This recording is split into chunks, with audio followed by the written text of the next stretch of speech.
tributária e agrotóxicos. Qual que é a parcela de tributos que o agronegócio paga pela utilização de veneno no sistema de monocultura no país? A gente vai discutir hoje esse impacto na economia diante da necessidade de uma reforma tributária progressiva. E também vamos falar sobre os prejuízos para a saúde de crianças e adolescentes vítimas invisíveis do agronegócio, o carro-chefe aí do modelo de desenvolvimento no país. E para falar sobre esse assunto, a gente vamos conversar agora, convidamos a Larissa Mies Bombardi, pesquisadora, professora do Departamento de Geografia da USP e autora do Atlas Geografia do Uso de Agrotóxicos no Brasil e Conexões com a União Europeia. Olá, Larissa, bom dia. Bom dia, Marilu, obrigada. E também o Marcelo Carneiro Novaes, que é defensor público, ex-coordenador do Fórum Paulista de Combate aos Impactos dos Agrotóxicos e Transgênicos. Oi, Marcelo, bom dia. Bom dia, Marilu, bom dia, Larissa, bom dia, ouvintes. Bom, a gente vai começar com a Larissa, né, Marcelo? Larissa, os agrotóxicos utilizados pelo agronegócio provocam aí um impacto negativo na saúde não só de trabalhadores que lidam aí diretamente com o veneno, mas também se estende aí aos familiares, trabalhadores da região, moradores, aí do ponto de vista da doença aguda, mas também provocam doenças crônicas, câncer, malformações. Você detalhou tudo isso aqui no Jornal Brasil Atual, transformando até teu Atlas livro, né, em Atlas radiofônico. E hoje, quando a gente vai debater a questão tributária do agronegócio, eu queria que você desses prejuízos do veneno nesse recorte, crianças e adolescentes. Bom, primeiro, obrigada novamente, Marilu, pelo convite. Uma das coisas que mais me chocou quando eu estava elaborando o Atlas foi quando eu comecei a mapear as intoxicações por agrotóxicos no Brasil por faixa etária. Quer dizer, quem são as pessoas que se intoxicam com agrotóxicos no Brasil? Esse foi o primeiro choque. Acho que uma das coisas mais doloridas de lidar com essa temática foi isso. Por quê? Porque 20% da população intoxicada no Brasil são crianças e adolescentes, de 0 a 19 anos. Então, eu vou insistir nisso porque isso é um escândalo, né? É um escândalo nacional, é um escândalo internacional, é um tema que extrapola o âmbito nacional e é algo para a comunidade internacional olhar de perto, porque a gente está lidando com um infanticídio no Brasil quando a gente fala de uso de agrotóxicos. Então, eu vou dar o dado de novo: 1/5, 20% da população intoxicada no Brasil são crianças de 0 a 19 anos, crianças e adolescentes de 0 a 19 anos. Então, quando eu me deparei com esse dado, eu falei, mas não é possível que 1/5 sejam crianças. E daí fui cada vez mapeando faixas etárias menores e menores até chegar em bebês. Então, para que as pessoas tenham uma ideia, a gente tem no Brasil,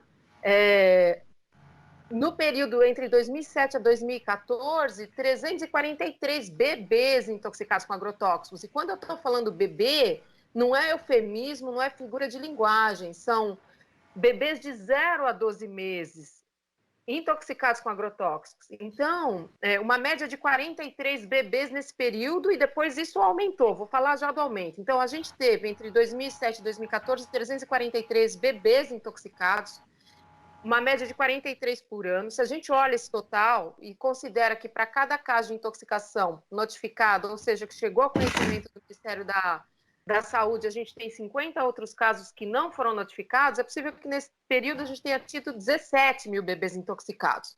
Depois, trabalhando os dados mais recentes, os anos de 2015, 2016, 2017, esse número aumentou. Na verdade, os números de intoxicação só aumentaram, né? A gente trabalhou o Atlas radiofônico, né, Marilu? A gente trabalhou, que são os dados que eu tenho mapeado até 2014, esses que eu vou dar agora não estão ainda publicados, mas os números de 2015, 2016 e 2017 só aumentaram.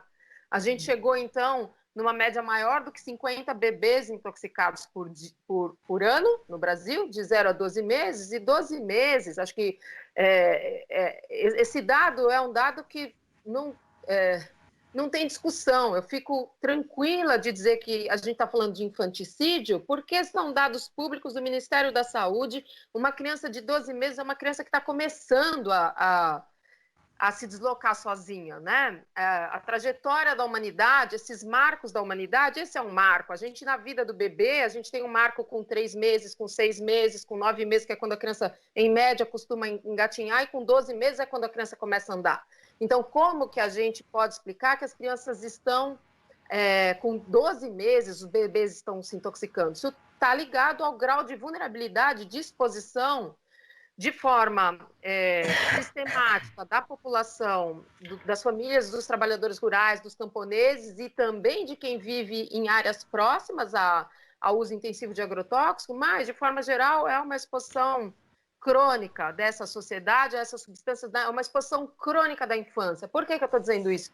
Porque quando eu pego um nível de resíduo de glifosato no Brasil, que é 5.000 vezes superior ao da União Europeia, e faço os cálculos do limite máximo de resíduo que um corpo pode tolerar em função da relação com o seu peso, eu sei que um bebê ingerindo a quantidade de água que é necessária a ele, em média, por dia, dentro dos limites de glifosato permitido no Brasil, ele já extrapolou que seu peso corporal poderia tolerar dessa substância.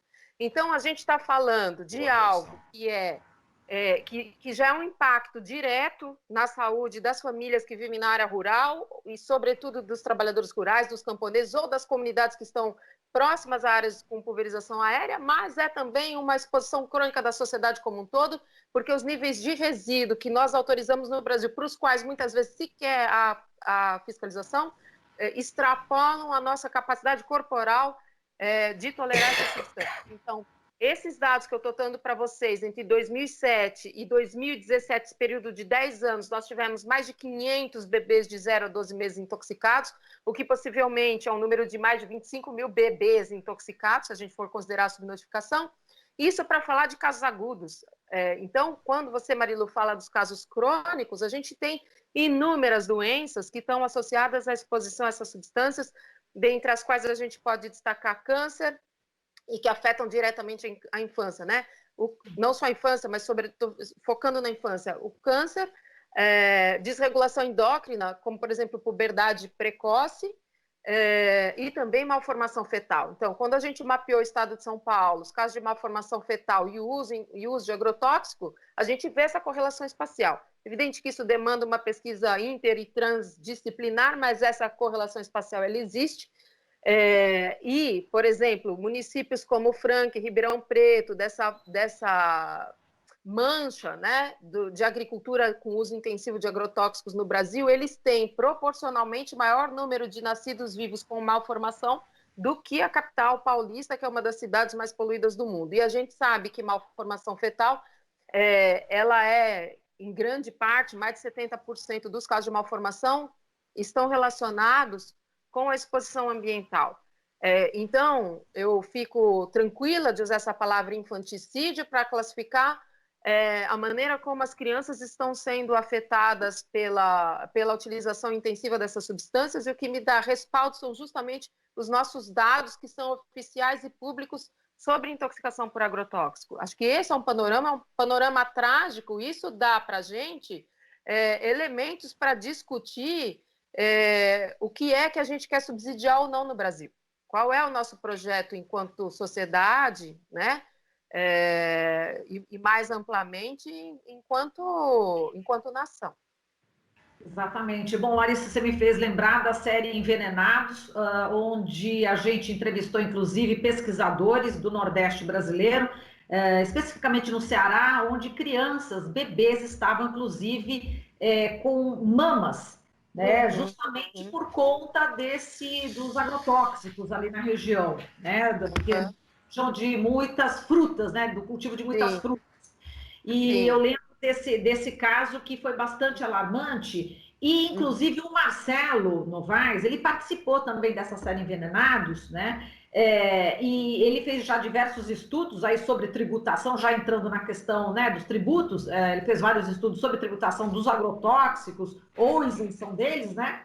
E ele também na série ele lembra que ele registrou até 1000% de casos a mais de câncer nas cidades do interior, né, do que em cidades industrializadas, justamente por conta dos agrotóxicos, do agronegócio, que beber água podia significar também a ingestão de agrotóxico. E em outras oportunidades, a gente conversou com ele também um pouco sobre imposto, né, que o setor do agronegócio paga. Agora, hoje, Marcelo, eu queria que você apresentasse aí a sua reflexão e novos dados em relação aos impostos do agronegócio e o impacto desses impostos nas receitas públicas, Marcelo? De novo, meus cumprimentos, Marilu, Larissa, aos nossos espectadores. Larissa, que indignação, é uma santa indignação. Meus parabéns. Essa indignação tem que ser compartilhada. Nós temos que receber esses dados e claro que eles chamam uma indignação e buscar ação, Essa indignação não pode resultar em potência, tem que resultar em ação. Compartilho contigo essa indignação e creio que todas as pessoas que estão nos ouvindo também ficaram seriamente tocadas com esse relato. Pois bem, os gravames à saúde e ao meio ambiente com relação ao uso dos agrotóxicos precisam ser denunciados e já estão, de certa maneira, sendo discutidos. Claro que sempre é uma caixa preta, a gente sempre vai abrindo cada dia um outro tipo de enfoque, a gente acha que todos os fantasmas já saíram, aí aparece uma mula sem cabeça na nossa frente, mas eles já estão minimamente mapeados. Mas além desses gravames à saúde e ao meio ambiente, é difícil, você não acha nem tatu-bola mais no interior do estado de São Paulo. Aquele tatu-bolinha, que você abre pedra e viu tatu-bolinha, você não acha mais tatu-bolinha. Eu me recordo uma vez que a Larissa contou uma visita que ela fez a Sandovalina, que não tinha mosca em chiqueiro. Não tinha mosca em chiqueiro. Quer dizer, os gravames ao meio ambiente são seríssimos do estado de São Paulo também. Mas, além dessa questão dos gravames da saúde, tem um outro lado da moeda que também é extremamente perverso. Acho que não dá para fazer uma escala de perversidade nesse assunto, um campeonato de perversidade, mas é extremamente abjeto, que é a face do empobrecimento da nossa nação em razão desse modelo que foi escolhido. O agronegócio eu costumo definir como um adicto que precisa de uma droga. E o agrotóxico é a droga de todo esse modelo, que faz funcionar esse modelo. Claro que toda política de combate a drogas, você pode pedir a supressão total, você pode reduzir os danos. Que pelo menos a sociedade se mobilize para adotar uma política de redução de dano. E nem isso a gente consegue fazer.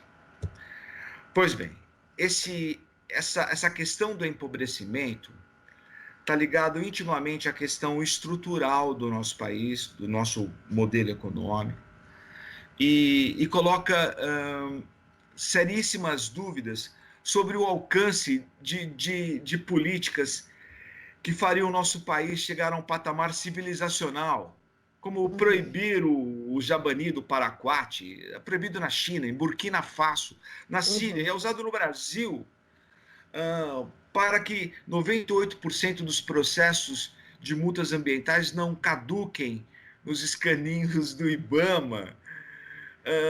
Coisas mínimas, pulverização perto de escolas rurais, coisas mínimas. Essas coisas mínimas, fiscalização, a gente sabe, imaginar que o Estado de São Paulo, o Ministério da Agricultura fiscalizou 2 unidades de banana, 48 amostras, 46 no Porto de Santos, e 2 unidades de banana, 2 bananas, banana, em inglês, banana, uma banana, 2 bananas. E falar, isso é fiscalização, a fiscalização da água, onde quem fornece os elementos são as próprias empresas, com agrotóxicos que já não são utilizados há muito e muito tempo. Ou seja, não há uma crise de governança. A gente vai falar, mas vamos melhorar essa governança. Eu acho que seria impossível melhorar essa governança sem mexer na estrutura. Por quê? Porque não é uma crise de governança, é a consecução de um projeto político de privilegiar esse interesse e esse modelo econômico. Ou seja, ela é muito bem. Se tivesse uma nota de 1 a 10 para essa governança que nós temos, eu diria, ela é 10, porque ela atende os interesses dessa política. Então, qualquer medida que você tente para mudar essa governança, ela vai ser manca, ela vai ser caduca. Numa delas é a questão tributária, e aqui eu abro um parênteses, o mercado de agrotóxico vende aproximadamente 10 bilhões de dólares, eu vou falar em dólar não porque eu sou chique, porque eu sou rico, porque é tudo commodity, e que se a gente falar em real, Então, tem aquelas divergências. Mas o defensor falou que é 8 bilhões de reais.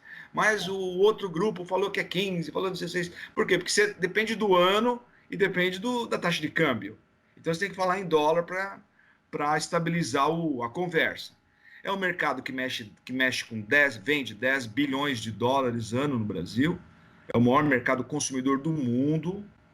Em termos de valores, passa até o dos Estados Unidos. Não digo em quantidade, porque eu não estudei isso, mas em termos de valor é o maior do mundo. E a desoneração estimada para esse setor é de 3 bilhões de dólares, ou seja, 30%. E eles recolheriam, em tese, não sei se recolhem de fato, mas recolheriam em tese, algo próximo a 4,5% desse valor, ou seja, 4 bilhões e meio de dólares. Eles não pagam IPI, não pagam PIS/COFINS, tem redução de ICMS, alíquotas privilegiadas de exportação, 70% do volume importado entra com alíquota zero, e por aí vai. É muito?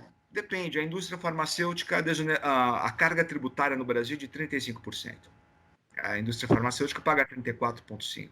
O agrotóxico pagaria 35%, só que não paga 35%, paga só 5%. Ou seja, está dentro do padrão normal do nosso país.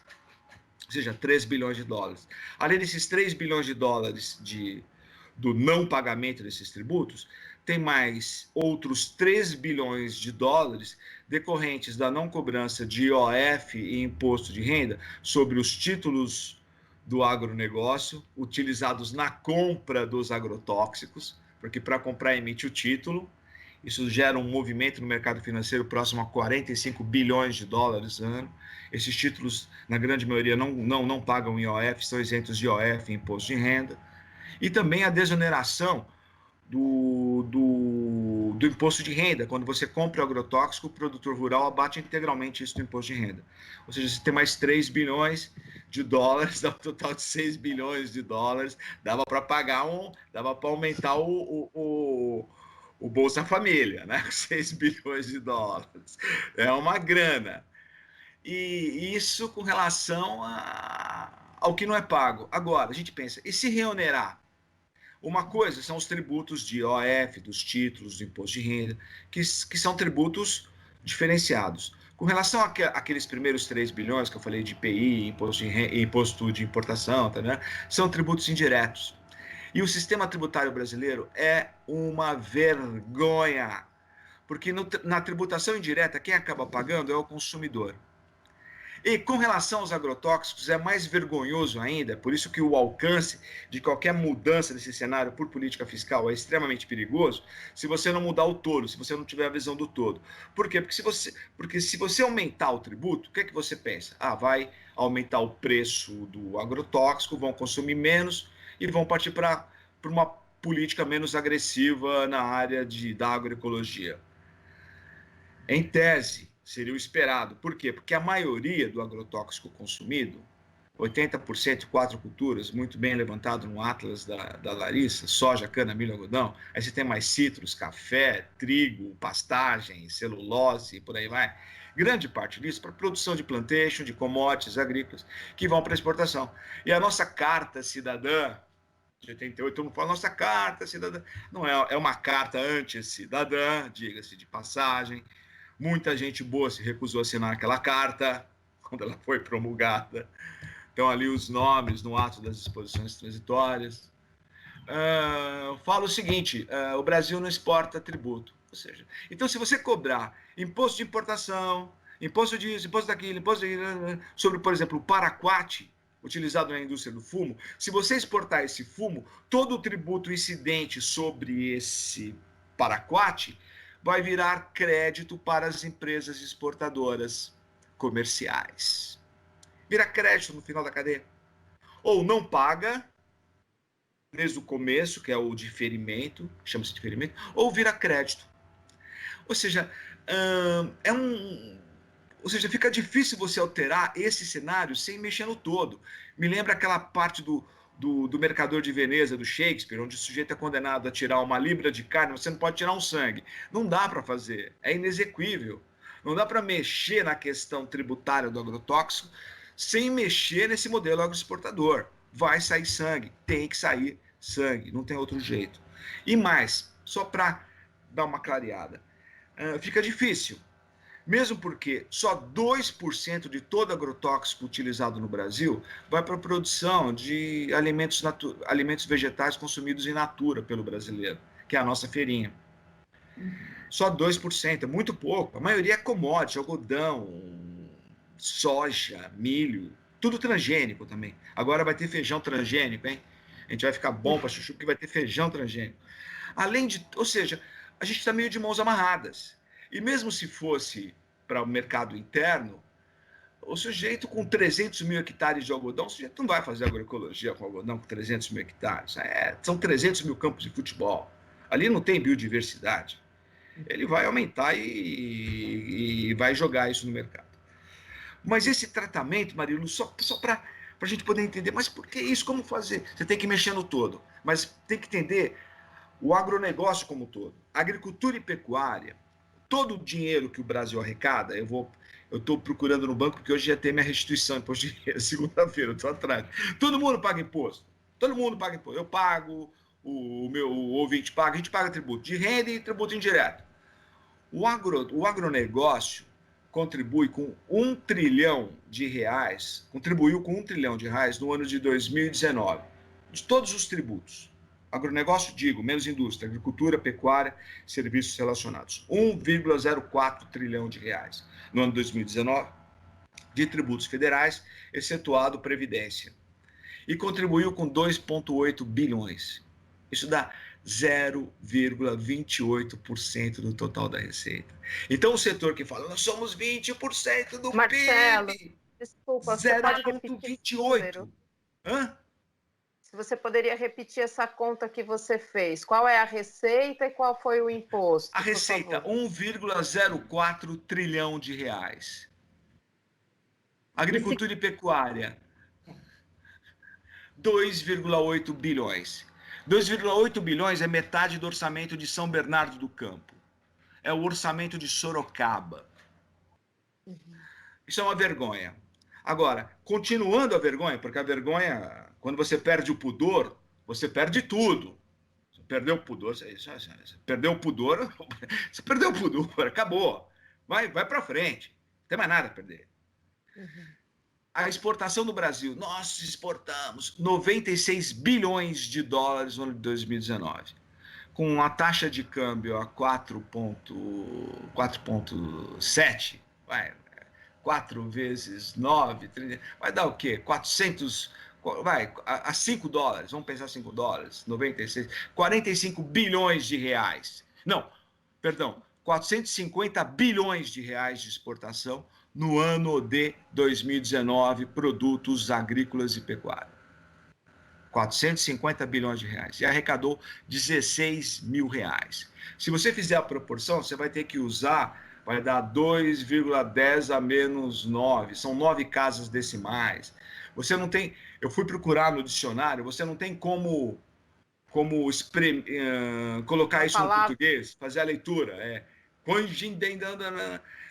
a nanoeconomia. Tem a nanoquímica, a nanofísica, agora a gente inventou a nanoeconomia. É nada. É nada. E isso, ou seja, 16 mil reais. A Argentina cobra 30% do complexo soja, a maior exportadora de milho e de farelo de soja do mundo. Cobra 30% dos seus exportadores. Então do jeito que eu entendo a questão, você quer mexer com isso, tem que cobrar a exportação, produto de exportação. Isso você consegue, porque aí você retira o substrato. É como você pegar um adicto e colocar o cara na Cracolândia. Ele vai tentar, com todas as condições para ele poder usar droga. Você não pode deixar o cara lá, você tem que tentar tirar ele daquele meio. Você tem que tirar as condições que levam a isso. E essa política maluca de incentivo ao agronegócio, que é não só no federal, no estadual. São Paulo, a Larissa uma vez comentou comigo, São Paulo, que é isso, Marcelo? Você viajou com esse número. 2/3 de São Paulo é cana, como é que pode ser isso? Não pode ser. Eu falei, Larissa. Aí eu mostrei para ela lá o número gráfico tal, da própria Secretaria da Fazenda. São Paulo, agricultura e pecuária contribuem com 0,1% de todo o ICMS do estado de São Paulo. 0,1%. É 0,1%. Agricultura e pecuária. É escandaloso. Esses números são escandalosos, né? Subsídio. Sim. Subsídio em São Paulo. Aí eu mandei um ofício para a Secretaria da Fazenda, tive a resposta, esse ofício está à disposição, é um documento público, a gente estava fazendo uma audiência pública a respeito do assunto, e veio lá a resposta, que de Lei Candir, a Lei Candir é uma lei que desonera o pagamento de ICMS dos bens primários e semi-elaborados destinados à exportação, que é um tributo estadual, para o ouvinte poder entender. Você vai exportar? Você não vai pagar ICMS de exportação, porque o ICMS incidiria sobre o açúcar, sobre a cana, sobre o farelo de soja, sobre a saca de milho. O Estado de São Paulo deixou de arrecadar no ano de 2015 26 bilhões de reais, o que equivale a 7,8 bilhões de dólares.